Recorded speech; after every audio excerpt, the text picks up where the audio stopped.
G'day YouTube, Warbles on a lot here. Want to make a movie musing on the topic of e-cigarettes,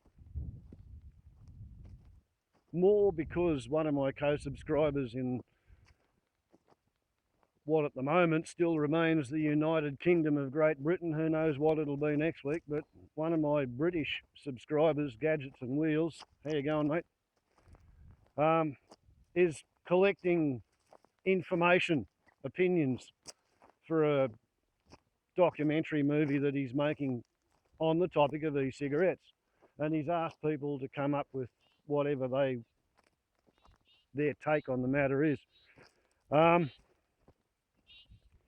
It's kind of complicated, mate. There's a whole bunch of people in the medical community who have regarded nicotine addiction as being the problem because addiction to nicotine has caused people to smoke tobacco, and smoking tobacco has involved inhaling carbon monoxide and carbon dioxide and nitrous oxide and tar and ash and particles, all of which have their own negative physiological effect. Like carbon monoxide clings to red blood cells better than oxygen does. So your blood goes bright cherry red, but your tissue gets starved of oxygen. It's just, one of those things that happens when you're breathing smoke. So it's a kind of a knee-jerk reaction among the medical community to associate all of the bad effects with smoking tobacco in order to ingest nicotine via the lungs. They associate all the bad effects that they know about and they've been treating for years and they've been hating on for years. All those bad effects are associated with any form of inhaling of nicotine. They're not really thinking it through, and I admit that they should be paying more attention to the fact that nebulization has been considered a fairly safe way of administering all kinds of drugs, particularly asthmatics using nebulizers to get their regular daily doses of Ventolin, salbutamol as it's otherwise known. So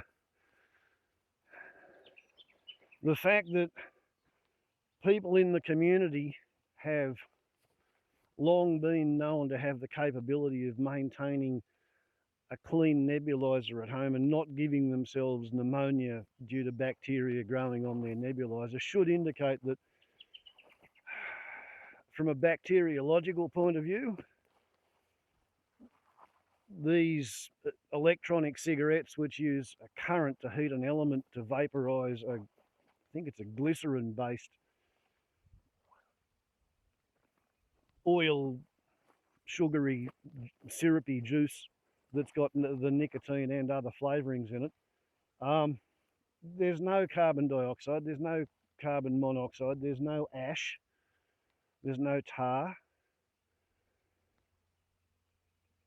The very heat of the element's going to keep most of it beyond the tolerance limits of any bacteria that you might like to be worried about growing in there. So it's hard to see that there's any actual medical reason other than a deep-seated psychological horror of nicotine addiction, because it's really hard to overcome. If somebody's become addicted to nicotine, they've got, particularly with smoking cigarettes, if they're a 20 cigarette a day smoker, and if they're sucking on each cigarette 20 times between lighting it and stubbing it out, so they're getting 400 inhalations of nicotine. It's like 400 serum peaks. Like no morphine junkie could ever afford 400 hits a day, apart from the fact that it'd kill them. But your average 20 a day cigarette smoker is getting 400 serum peaks of nicotine. There's the whole social construct that smoking calms the nerves. And that's a really curious psychosomatic thing, because nicotine, as its overdose symptoms and as its withdrawal symptoms, presents an identical package, which is to mimic the symptoms of an anxiety attack. So once somebody has become addicted to nicotine, when they haven't had a dose of nicotine for several hours, they experience the symptoms of an anxiety attack as they start to withdraw. They have a cigarette, or they vape on their e-cigarette, or they whack on a nicotine patch, or they chew on some nicotine chewing gum. And as they do that, they experience a relief of the symptoms of the anxiety attack, which were brought on by the nicotine withdrawal. Likewise, if they smoke too much, if they vape too much, if they put on too many patches, if they chew too much of the gum, they develop a nicotine overdose symptom, which is racing heartbeat, pale sweaty palms, sweating forehead, drop in skin temperature. And therein lies the rub for the proponents of the e-cigarettes, is that it's not the carbon monoxide, it's not the carbon dioxide, it's not the tar, it's not the creosote, it's not the nitrous oxide that causes the vasoconstriction, which causes the arterial disease, which causes the amputations. It's not any of those impurities which cause the vasoconstriction. And the vasoconstriction is what does most of the damage that nicotine does. All those other things, yeah, they're bad, but you know, as people have said, if you measure the tar content of cigarettes and put it up against living beside a 6-lane highway in the city, and the particulate concentration of the air versus the smoke, you know, it's not that bad. It's the vasoconstriction. It's the starving of the capillaries of blood that nicotine achieves. And that's probably another reason why the medical authorities have decided to come down, on the whole, against vaping as being a socially acceptable thing, because they fear that young people are going to look at vapors in the shops, you know, e-cigarettes and all the rest of it, and they're going to think, oh, wow, that looks really cool. I'll have to take up vaping because that'll be fun. And I don't think that's actually a valid assumption, because as somebody said in one of the comments in the thread under Gadgets and Wheels' video seeking input, smoking makes people look cool, whereas vaping makes them look, well, it actually said it makes them look like a cunt, but other people get upset at the use of the C word. Well, that's a topic for a whole different movie.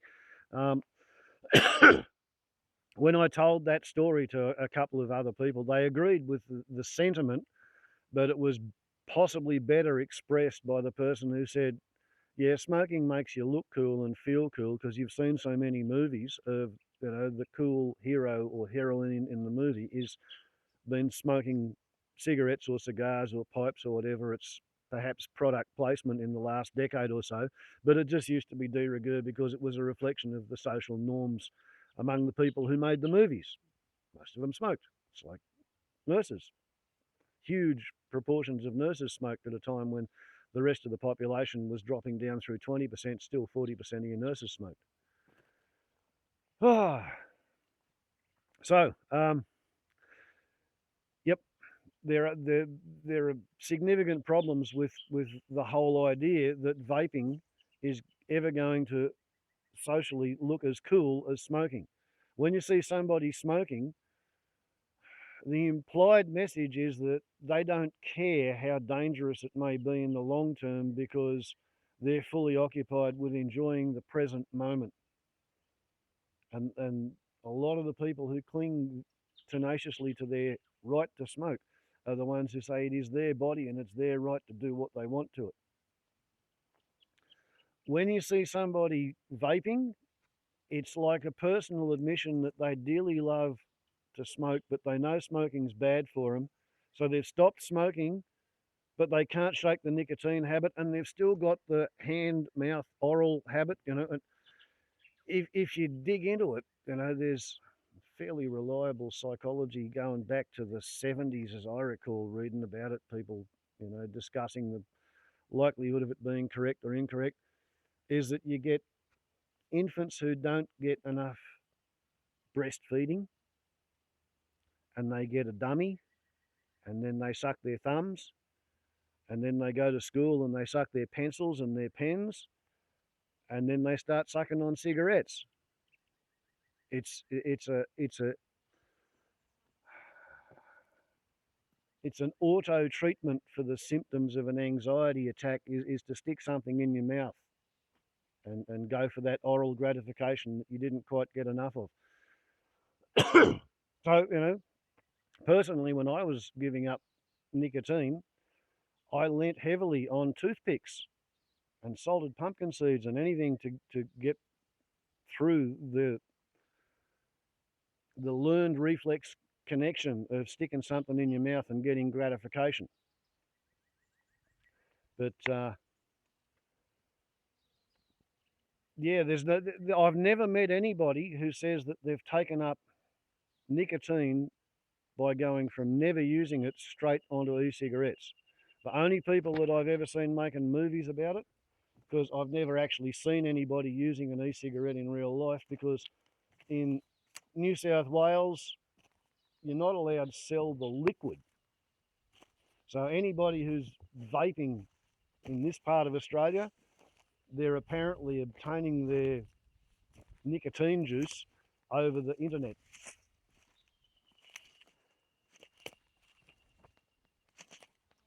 The anti-nicotine lobby has pretty much won the ear of government on that one.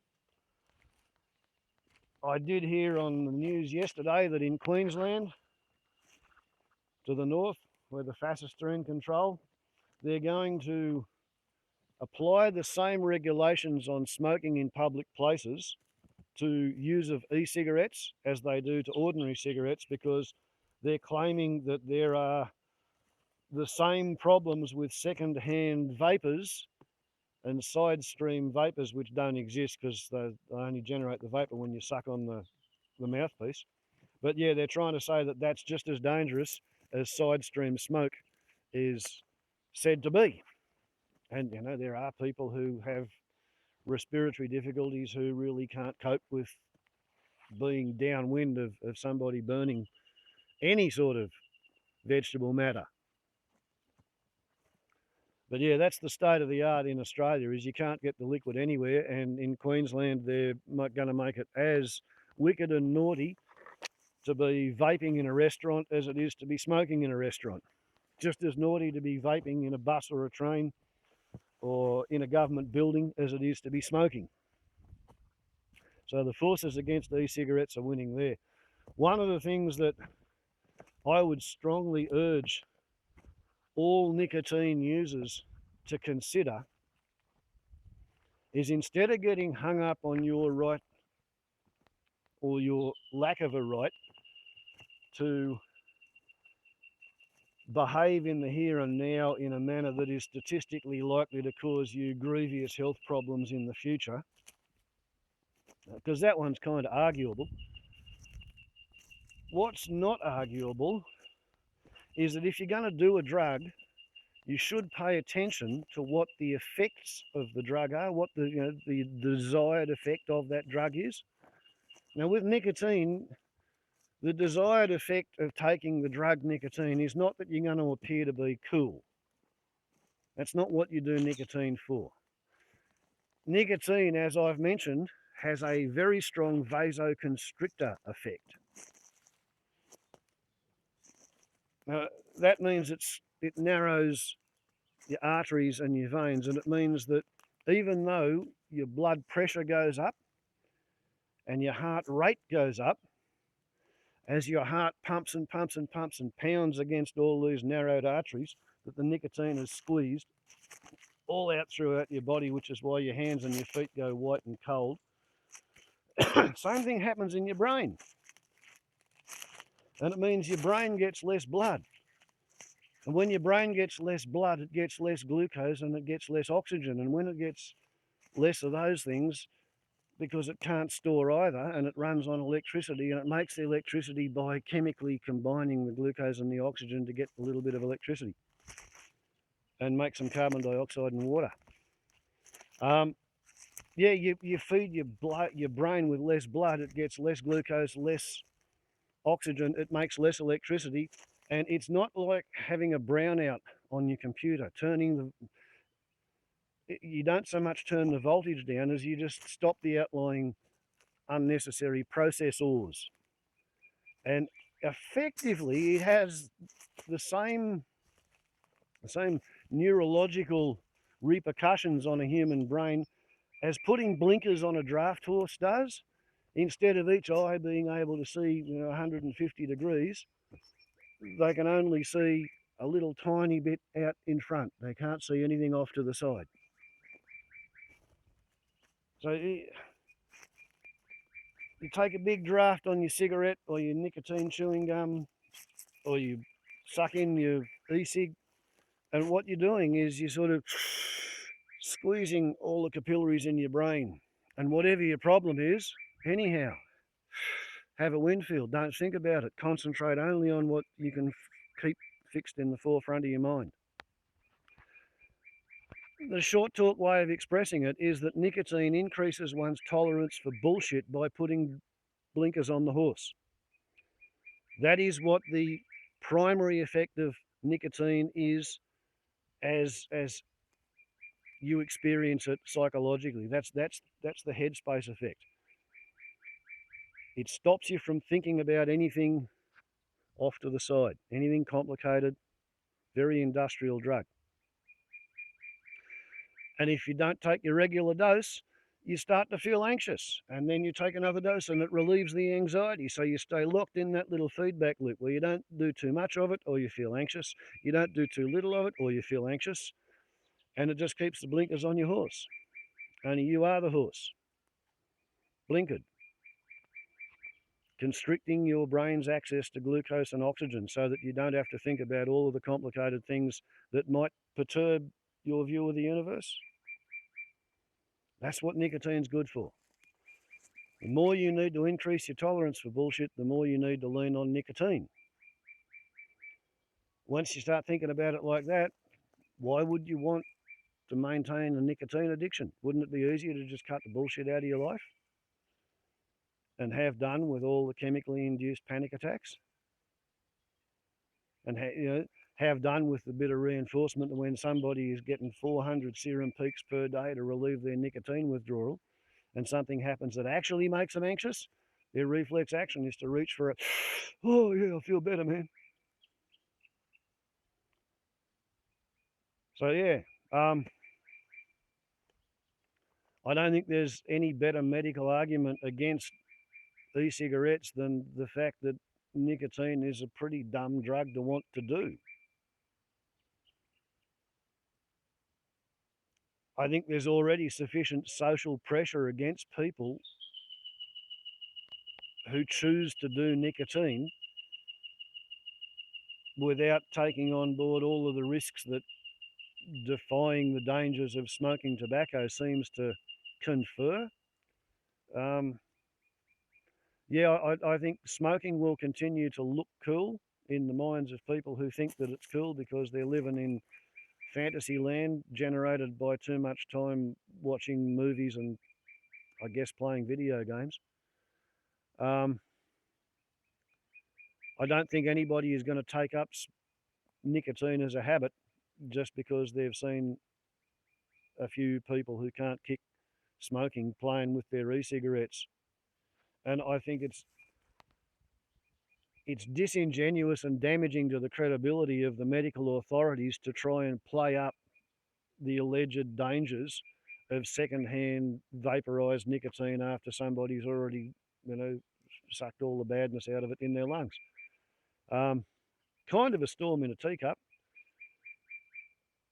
I think the people on the medical side are excessively paranoid, and I think the people on the pro e-cigarette side are excessively rosy-coloured glasses. It's like, oh, now we've taken all the badness out of being a nicotine junkie, when they haven't.